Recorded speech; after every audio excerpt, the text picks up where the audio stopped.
There was a certain quality to the evenings in Fiesch, something hard to put into words, but easy to feel. A kind of stillness that didn't just fall over the retreat center like quiet snow. It pressed into your thoughts, your breath, your very being. And on one such evening, as the last light drained from the sky behind the mountains, a young brother sat in silent sadhana in the darshan hall. There were no sounds but the soft rhythm of his breath. His eyes were closed, and his mind was turned inward. Yet somewhere deep inside, there was a sense that something was about to happen. Moments later, a Dada appeared beside him. He leaned in close, and almost in a whisper said, "Come, you've been called for field walk." There was no time to ask questions. The brother stood up, still uncertain whether this was real or some divine play unfolding in the stillness. He was taken to a car that had already started up outside the hall. It drove slowly, winding along a road that curved between shadowy trees and steep mountain walls, eventually coming to a stop outside Bábá's quarters. But even there, the mystery wasn't over. As they waited for instructions, confusion arose. Several brothers had gathered, and no one seemed quite sure how many would be allowed to go on this field walk with Bábá. There was back and forth discussion, quiet and hurried, as if no one wanted to disturb the sacred weight of the moment. In the end, the brother was told he would be going. He didn't know why he was chosen, and he didn't think he had done anything special. But inwardly, he understood. It was grace.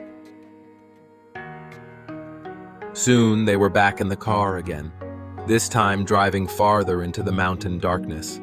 The road narrowed, the air grew sharper, the sky above held no light, and the wind that met them when the car doors opened was cutting cold, more like the Arctic than springtime Europe. As the brother stepped out and looked ahead, his eyes widened. Bábá had already stepped out of his car and was quietly beginning to walk ahead. And what struck the brother immediately, what almost startled him, was that Bábá was wearing only a thin white cotton dhoti and a small pair of slippers. Nothing more. No shawl, no winter coat, no woolen wrap. Just that simple robe fluttering in the wind. The temperature was near freezing, and even those in thick jackets were trembling. The brother himself was bundled up and still felt the cold biting into his skin. But Bábá! Bábá moved forward as though the cold didn't exist. He felt a deep concern rise in his heart, and almost instinctively, he began to walk a little closer to Bábá, trying subtly to shield him from the wind. Not too obvious, just enough to offer a barrier, as if his presence might warm the space around Bábá or cut the wind's edge. It was at that very moment that Bábá turned and looked at him, just for a second. He gave him a smile. It was not a big smile, not dramatic, but so full of compassion and understanding that the brother felt as though his very thought had been read. And even though Bábá said nothing, in that glance he felt Bábá was saying, "No, of course I'm not cold at all." And somehow, in that moment, he knew it to be true. The walk continued in silence, but for the brother it was no longer just a physical walk. It became something else entirely. There was something flowing from Bábá, a kind of energy that felt alive, soft, immeasurable. As they walked side by side, he could feel Bábá pouring something over him, not with hands or words, but with presence. His entire body began to hum with a kind of gentle vibration. It wasn't overwhelming, it wasn't ecstatic, but it was unmistakable.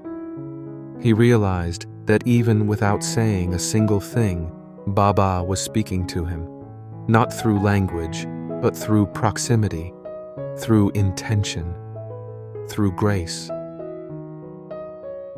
Others who were present that night later spoke about how quiet Bábá had been during the field walk. Some felt a bit saddened by his silence, as if something were missing. But the brother couldn't relate to that at all. He felt full, overflowing, in fact. And it was then that he realized something very deep about devotion. It's not about being entertained. It's not about receiving attention in the way the ego desires. It's not even about words. True devotion is the surrender of the self into silence and the willingness to receive whatever the guru gives, even if he gives it in the form of quiet. And when the longing is pure, when the desire for him is deep and unpolluted, he gives. He doesn't have to be asked. He just gives.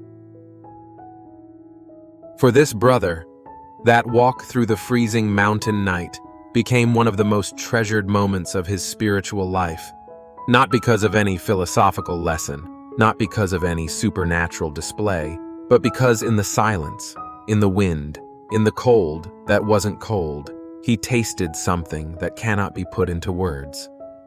It was grace.